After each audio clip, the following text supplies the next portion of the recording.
Alright, I'm going to start off with a quick poll. How many of you can name the 3 branches of government? It's actually kind of surprising. So the Annenberg Public Policy Center only found that 26% of responders were able to name the 3 branches of government. So for those of you who don't know it, today I'm going to inform you on all 3.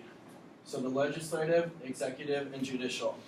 What I want you to walk away knowing is their functions, who controls each branch, and how we can take a hypothetical idea, turn it into a law, and how that law interacts with each branch.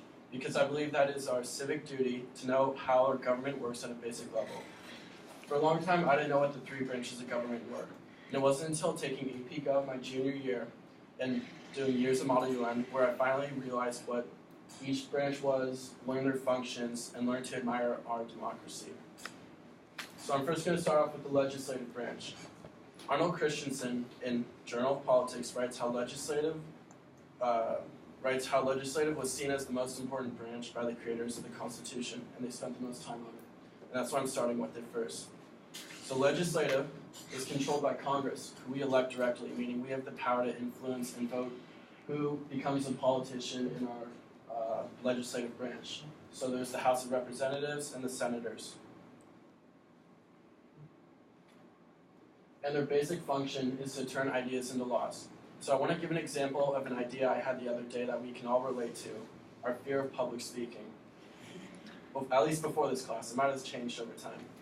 So I came up with a law, a simple law, make public speaking illegal. This is for educational purposes, like I don't actually hate public speaking.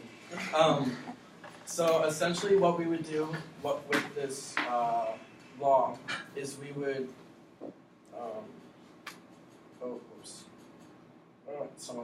So what we do is we would go to a senator or House of Representative and we would give them our idea and they would turn it into a bill and then they would create it into a law.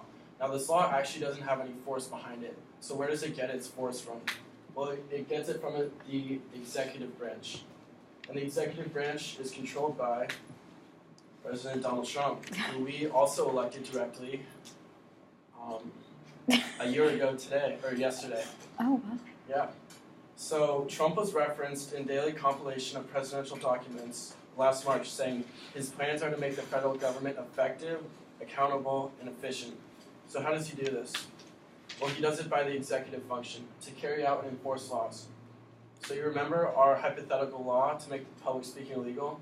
Well, how would he enforce that? Well, what he would do is he would go to the Department of Justice, who he oversees, and he would essentially write them a memo or an executive order saying that they have to enforce our law making public speaking illegal. And then it would be carried out down to the local branches of government and eventually local law enforcement who would enforce the law. Now, once our law has been enacted and enforced, what happens after that? Well, that's up to the 3rd branch, the judicial branch, which is controlled by these 9 Supreme Court justices, who we actually don't elect directly. They're indirectly elected, meaning that we vote for people to vote for who becomes justice. So we voted for the president, who appoints them, and we voted for Congress, who approves each justice. Now, how are these justices supposed to act? Well, in Daedalus Spring 2013, Jeffrey Rosen writes, justices are upheld to standard of bipartisanship when sitting, but their ideological agendas get in the way of that.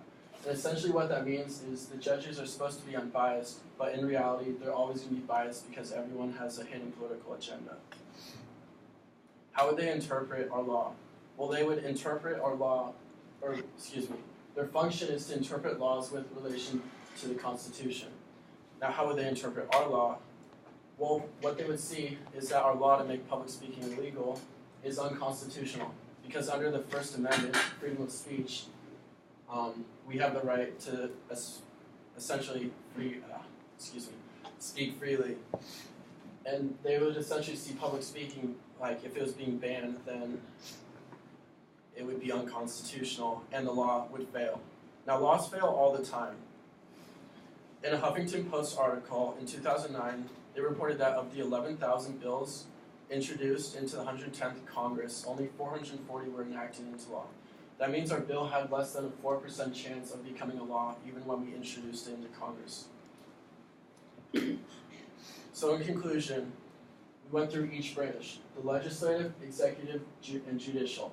What I want you to take from each one is that the legislative branch creates the laws, the executive branch enforces the laws, and the judicial branch interprets the laws.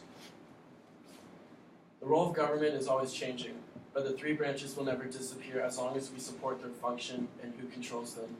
I hope that you can walk away from this class knowing a little bit more about the three branches of government and appreciate our democracy a little bit more every day.